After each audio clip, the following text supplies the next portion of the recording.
Right, we've got a special guest coming up. Before that, let's get a little bit of his music. This is Take Hold of This Man.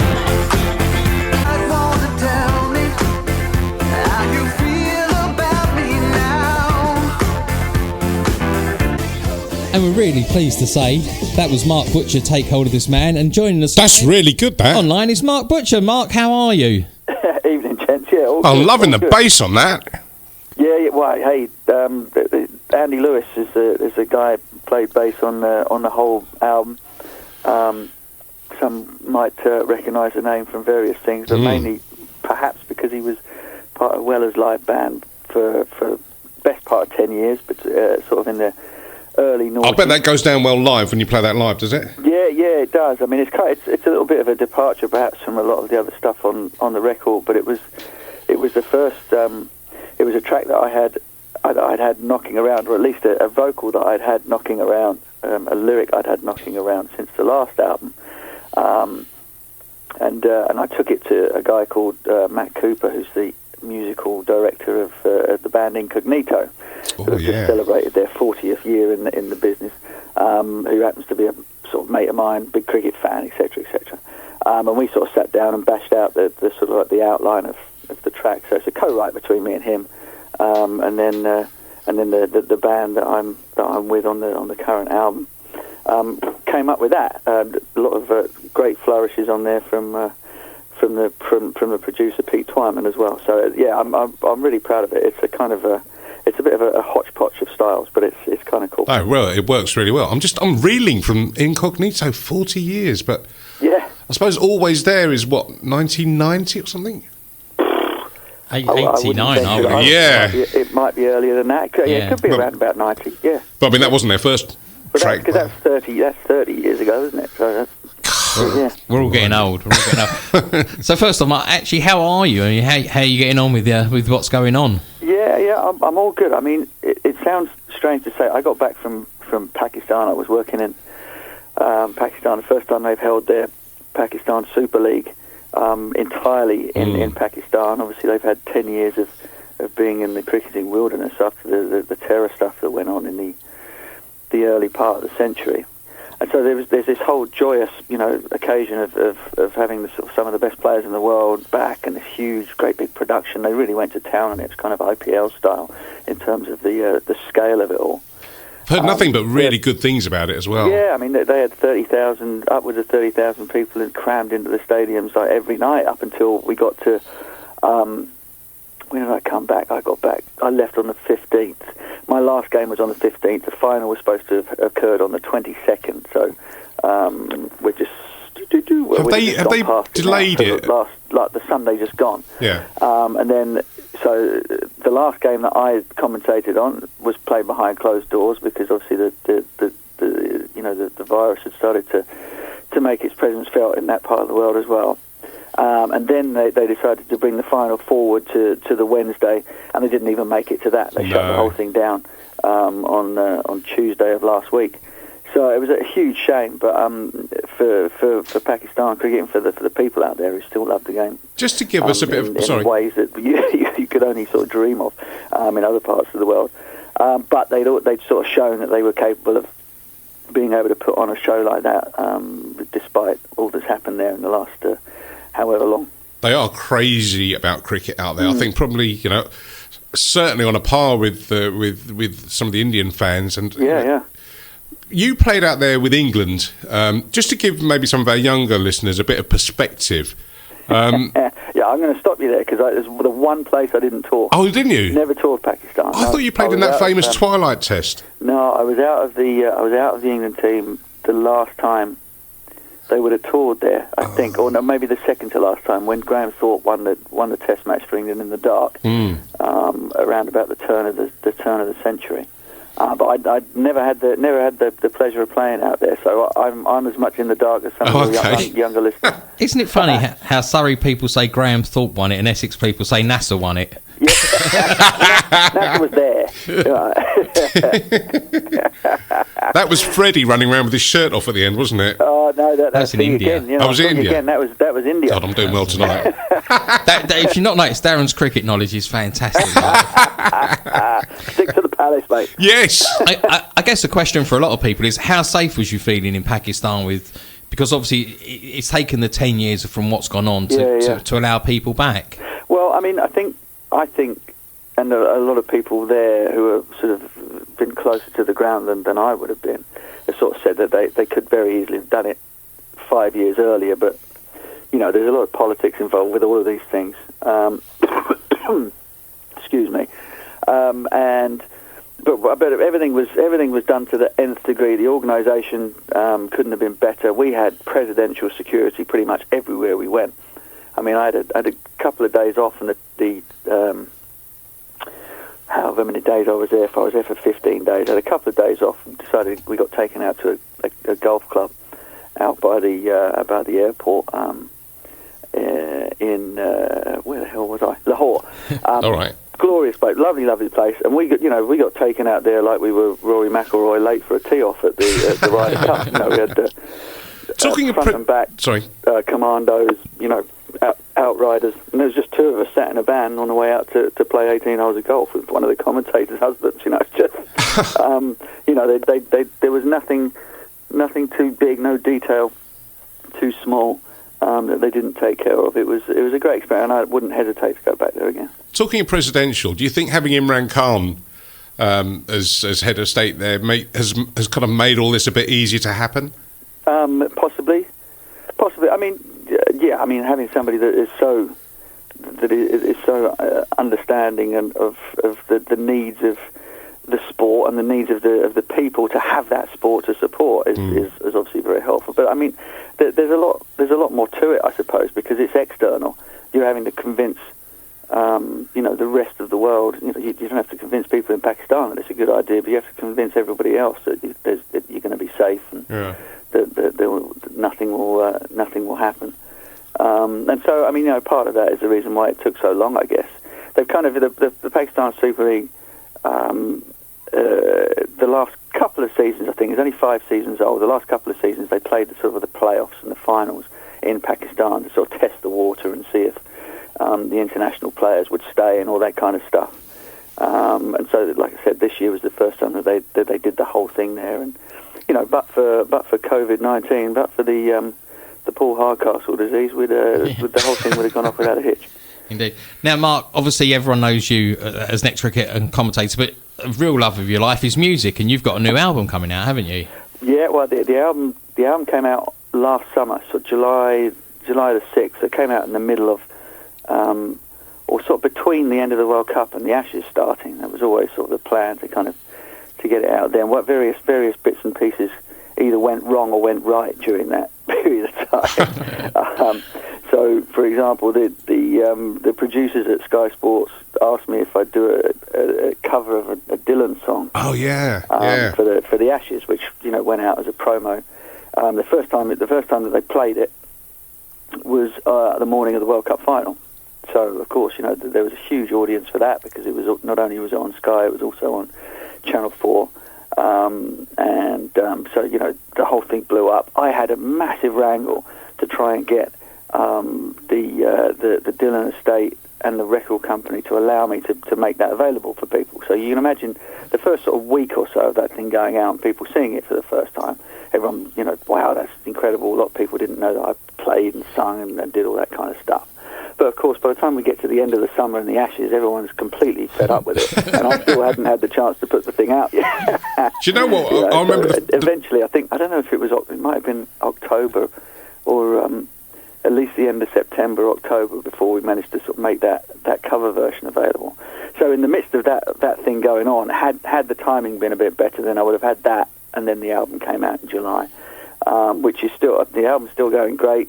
I've just unfortunately had a bunch of gigs cancelled because of that's right. Yeah, because of the obvious. It's a shame. I was going to be getting out with the band, with Andy and the guys, to do a few shows sort of around the London area and outside, so up to Hertfordshire and out down in Kent and Essex and stuff. But unfortunately, that's not going to happen now. But this is nothing. This is nothing new, is it? Because I can remember seeing you performing with your band at Ricky Ponting in 2009 in the middle of the Ashes. Had a big event on the South Bank in London for his foundation. I've never seen. I've been to a few cricket do's, but I've never been to one where there were so many stars from the world of cricket. And Michael Parkinson was on stage interviewing Ricky Ponting, and I think various other people. Mark Nicholas, as always, they're comparing. Fantastic. But that was the first time I saw you performing live, because you got up and did Mustang Sally. Oh, did I? I don't remember. I particularly don't remember, probably because of that song. I don't know. One less person in the world singing that tune would be a great thing. It was still good. And I surely only did it under duress. Duress and beer, maybe? Hey? Duress and some beer, maybe? Yeah, duress and some beer, yeah. It would have been one of those where, you know... something that everybody knows, you know. But yeah, I mean, it's nothing new. No, I mean, I started playing guitar and probably when I was about 10, 11. So before I was a pro, I was already a cricketer. That is, I was already sort of playing and writing songs and playing with bands and things like that. I guess as a cricketer, you have a lot of time sort of sat around hotel rooms if you're touring and whatever else. Is that where you tend to write stuff, or do you just no, anywhere really. I mean, the bizarre thing is, and again, sort of going back to this current situation, I just realised that probably for the last 10 years, or since I retired from playing, that I've barely stopped. It's either been some musical stuff, but mainly broadcasting and travelling around and covering competitions around the world, as well as stuff in the UK. See, because you're a good-looking bloke, you can do the TV. One of the things about this lockdown this week is I've just realised just how quiet my brain has gone for the first time in goodness knows how long. Very weird, the whole thing, isn't it? And it's kind of been quite nice, you know. I know that there are lots of things for people to be worried about, myself included. You know, sort of self-employed, all the cricket's finished, gigs are all being cancelled. There's kind of no work on. But in a sort of funny way, it's been quite a nice sort of quiet. The brain has just gone to sleep for a little while, and perhaps who knows, they might sort of throw up a chance to sort of write. I've been just playing guitar, really, just been sitting down and enjoying, not having anything to do in particular. So who knows? A sort of a very lazy album might come out in the next 3 years or something. Cool. Now we have got one of your songs lined up. I know you was chatting to Darren earlier about what we'd like first. You can introduce your new single that's coming out. Oh, yeah, okay. So just so that we can remind everybody about the album Now Playing that was released in July of last year. The third single from it is called I Hate to See You Cry. Don't you know I hate to see you cry?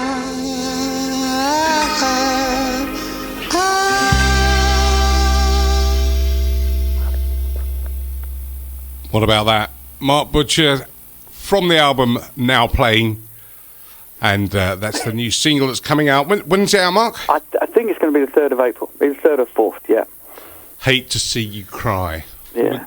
What a lovely song that is. Even with the cheesy intro. Well, yeah. We're not done with you yet, mate. Can't beat a cheesy intro, can you? So, this is not your... This album isn't... Is it 3 albums you've had now, is it?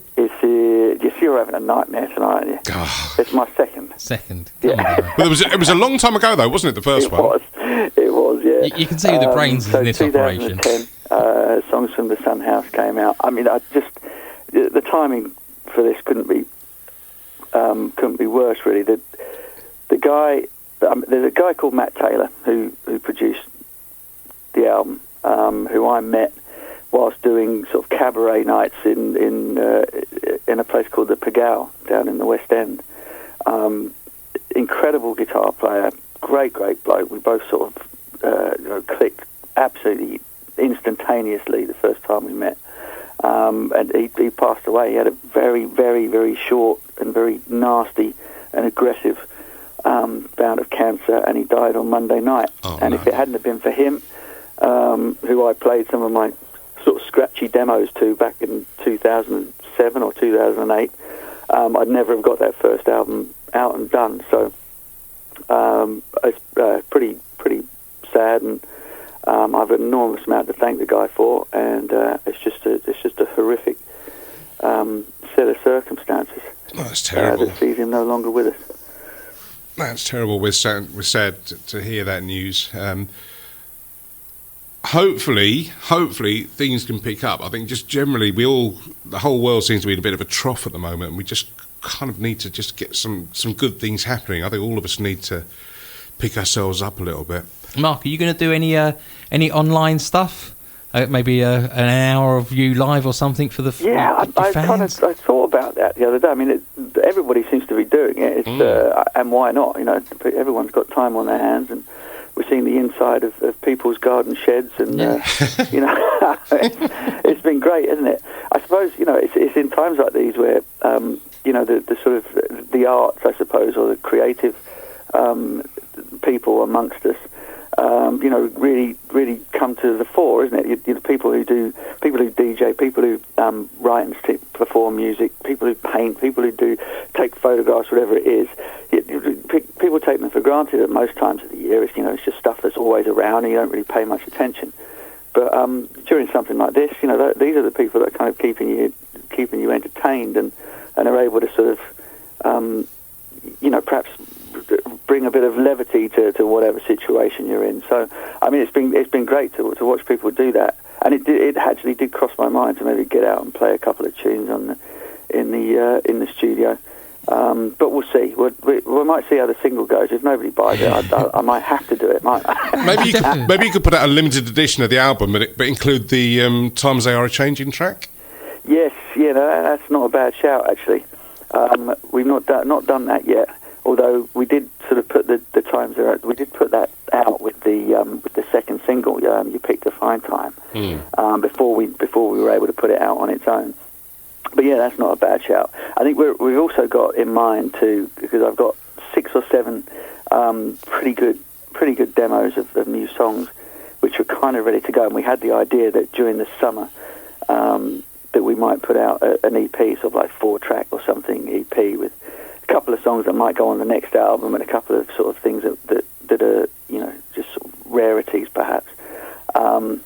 So yeah, I mean, there's still recording to be done, and the way that you can do all this stuff now is we've got all the tracks down. We'll send the stems off to my mate Smiley Barnard down in his Sunshine Corner studios down in Fleet, and he'll put the drums on, and it will get bounced back here, there, and everywhere until the whole thing's ready. So you can kind of do it without being in the same room as people nowadays, which is not the ideal way of doing it, but it's doable. It just shows how it really is easy for people to stay at home and follow the advice. Yeah, exactly, yeah.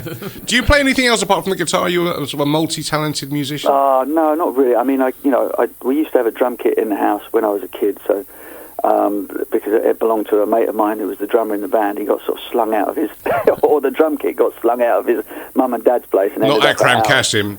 Yeah. Who says hi, by the way. So I knew my way around that a little bit, and I can hold my own touch on bass, although I probably don't have the musical, the inside musical knowledge of the theory of everything to be a really good bass player.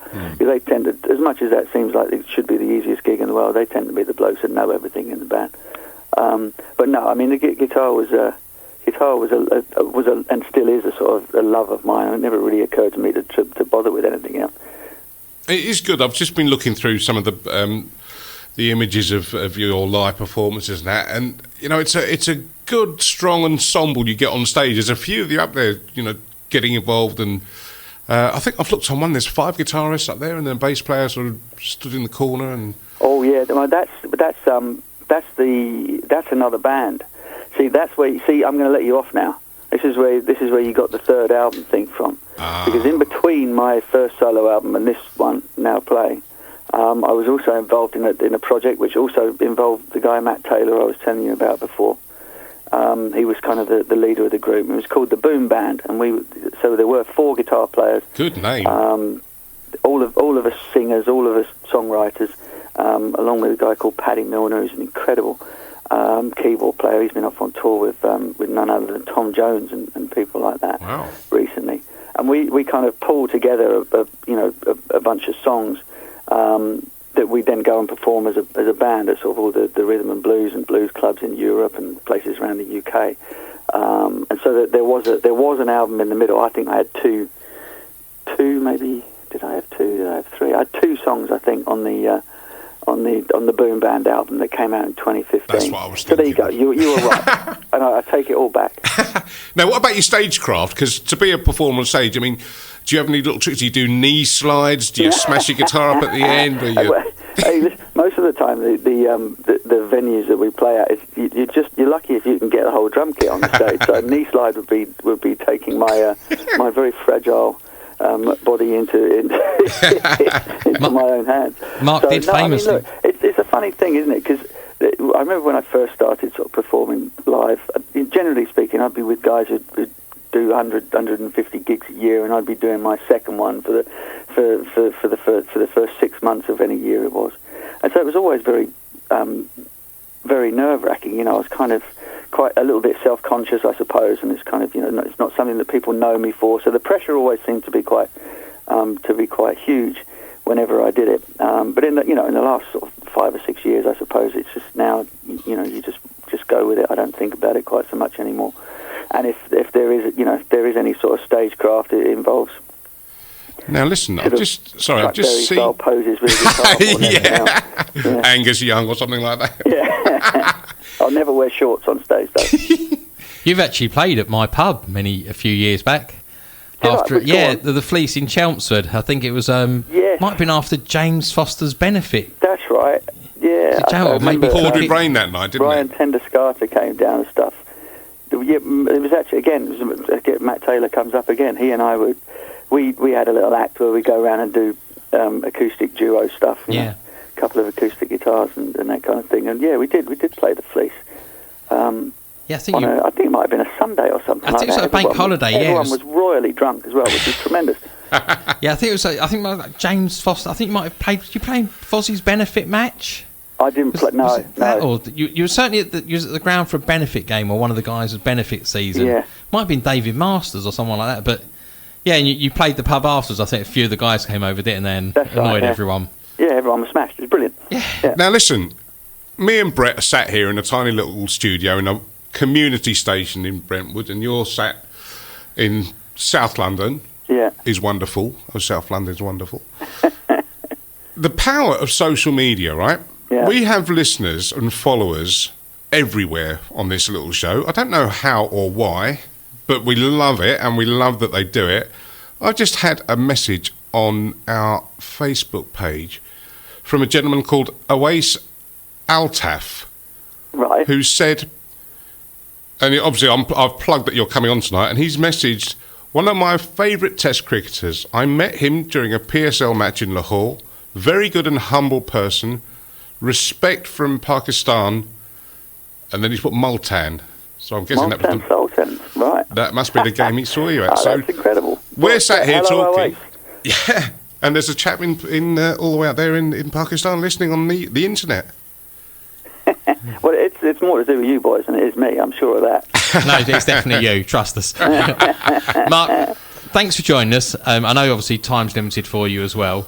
Hopefully we'll get you know what? It isn't at the moment. Well, stay with us. Do you want to stay with us?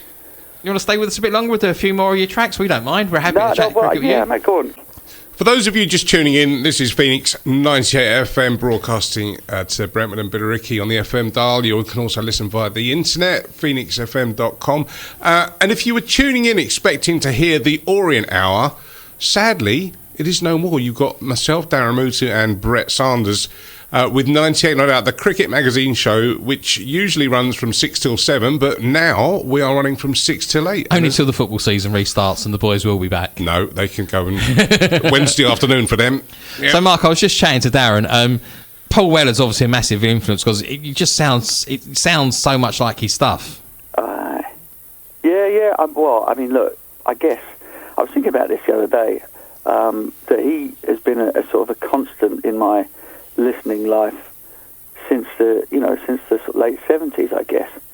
You know, with the Jam, then the Style Council, who at the time I kind of thought, I'm not really into this, but I listen back to some of their stuff now. I think it was kind of a soundtrack through the 80s.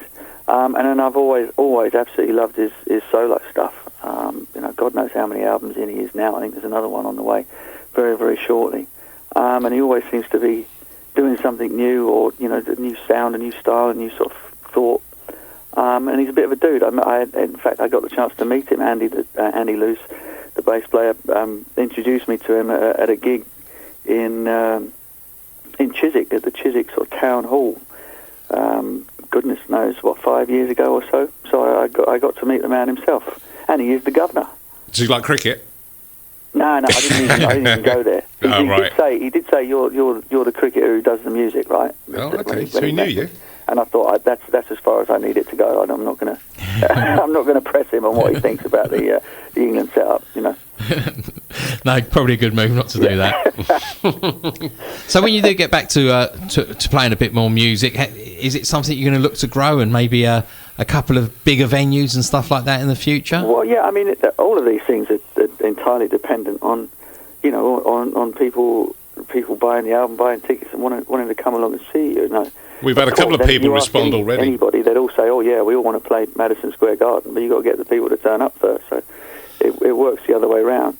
And look, I always consider, I don't know what I consider myself to be anymore. I consider myself to be a broadcaster and a songwriter. Sort of like the cricket player thing disappeared a very long time ago. And I expect that I will spend more of my life as a broadcaster, fingers crossed, and a musician than I ever did as a player. Your time doing that is so limited, I suppose, in terms of your overall lifespan, just as long as you don't get scratched out too early. You were getting lots of good praise for the TalkSport coverage over the winter. That's really nice. And it's not just from me. It just seems that cricket as a whole, cricket coverage seems to be at a turning point. Sky are trying to reinvent their team. I know you're involved with them on the T20 stuff. The game as a whole seems to be, with the advent of the 100 sort of coming down on us, we seem to be at a point where we're trying to reinvent cricket, or the way people perceive cricket. Do you think that's a fair comment? Yeah, it is. It's a fair comment. But I also think that the game veers away from its sort of traditional strengths at its peril as well. I mean, I completely understand. I follow T20 leagues all over the world, right? So I understand entirely, and I enjoy, the sort of the fast food aspect of the game, and the idea that you're catering to as many people as you possibly can. It's not too highbrow. It's not too serious. You pack the grounds in. You have millions of eyeballs on it watching the sport of cricket, and that is fabulous. There is, I have no argument against that at all, and never will have. But I also, having been in, having played all of my England career as a Test match cricketer, but also as a broadcaster who is enjoying sort of getting involved in doing the big stuff as much as following the county game. You realise that there are an enormous amount of people who are very, very interested in Test match cricket and who are very engaged with it. They might not be bums on seats in the ground in the same way as you get with the shorter forms of the game. But people are listening on the radio, they're checking up online. Some people who are lucky enough to sit there all day in their pants watching it on the TV are doing that too. You leave Dan Norcross out of this. It's so, I suppose one of the beauties of the game, you could say it's a weakness, but you could also look at it the other way around and say it's a strength, is that it has ways of accommodating lots of different tastes in terms of the way that you can consume it. The difficulty for the game is when is too much, and when do you have to start sort of being a little bit more selective, allowing people to have a little bit of time off. I mean, this is an extraordinary thing. We don't know if there's going to be a cricket season this summer, right? Nice. And for the last, since before I quit playing, the complaints have been that there's too much cricket. There's, the international teams are they never stop. There's too much trying to cram into the 4.5 months that we call summer here in the country. Something has got to give. Well, we're going to see it, aren't we? We're going to see people starved of cricket, perhaps all summer, perhaps for half of it. And you never know. It might actually do the sport some good. Give people that break. You can watch cricket pretty much from anywhere in the world, all the way around 12 months of the year. Yeah, you can. That has stopped, and and you're going to build up a little bit of anticipation, a little bit of expectation, a little bit of excitement for people to all of a sudden think, wow, this is actually an event. I'm so looking forward to seeing England playing against West Indies or Pakistan later on in the summer, whatever it might be. So, I'm trying to put a positive spin on it all. But you have to, don't you? What else are you going to do? Absolutely. Lay down and cry and just and bemoan everything. There's not much point in that. It's funny you say there's too much cricket. I'm doing a bit of research into the 1979 season at the moment. Season started on the 2nd of May. Yeah. Finished, I think, the first week of September. Yeah. And there was meant to be a scheduled 24 3-day county championship games. Yeah. Plus the Benson and Hedges Cup, 55 overs aside, plus the John Player Sunday League. Yeah. It does. Was the Gillette Cup still going then as well? No, Did they have the 60 over one in there as well? Yeah. No, I think that had just finished by then. The 60. Right, because my old man would have been playing for Surrey in '79. Alan Butcher, yeah. And the season was completely mad. I mean, they were still, when I made my debut for Surrey in in the first team in '91, I think, playing a Sunday League game. And you were still playing 3-day cricket, 3-day matches, interrupted by a game on the Sunday to finish off the third day of the game of the first class game on the Monday. And the Sunday game wasn't. We were still playing 60-over matches, still playing the 40-over matches, and the Benson Hedges as well. I mean, this and the English summer is very, very short. I mean, notionally it's 6 months long, but it's not, is it? It's no. It's last week of April to halfway through September. And you're trying to cram all this stuff in. I mean, part of the problem with that, and part of the reason that it has to be so crowded, is not necessarily because of the different competitions and stuff. It's because you've got 18 teams playing them. And if you want some sort of symmetry and you need everybody to play everybody, or everyone to play everybody twice, or whatever it might be, you just have to play a gazillion games. And that for me has always been one of the weaknesses of county cricket. Is there a possibility to go to 3 divisions of 6 and make the actual 4-day cricket more meaningful? We could end up. I mean, this is another thing, and it could be another consequence of this. What's going to happen this summer is that suddenly the inventive ways of trying to fit in some sort of a county championship into a shortened season are going to come up. I've already seen proposals for sort of, groups of 4, groups of 5, X amount of games, playoffs, and then a decider at the end.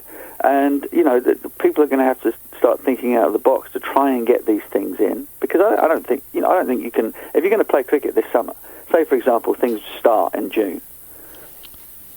You can't. It's no good just saying, well, we're going to play the Blast, we're going to play the 100, and the rest can go to hell. With the amount of money to be picked for India, there are there's the T20 World Cup. There's all these other things that need to go on. So you're going to have to play some red ball cricket, and you have to figure out a way pretty quickly of being able to format it so that it means something this summer. So thinking caps on, and it could change the game forever. It could, with the amount of money invested into the 100. Can you see that being delayed? And if we're back open by then? Well, if you're back open by then, I don't think it's not due to start until July, is it? Yeah. So you'd run it as it was meant to be run, I guess. I guess the question would the thing you need the travel ban as well.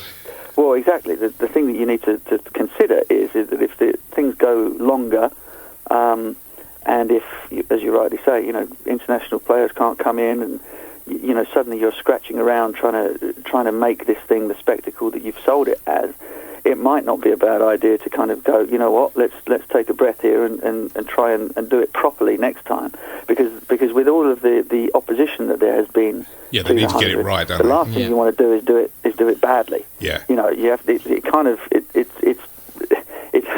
it's hanging in there as it is, and we haven't even started yet.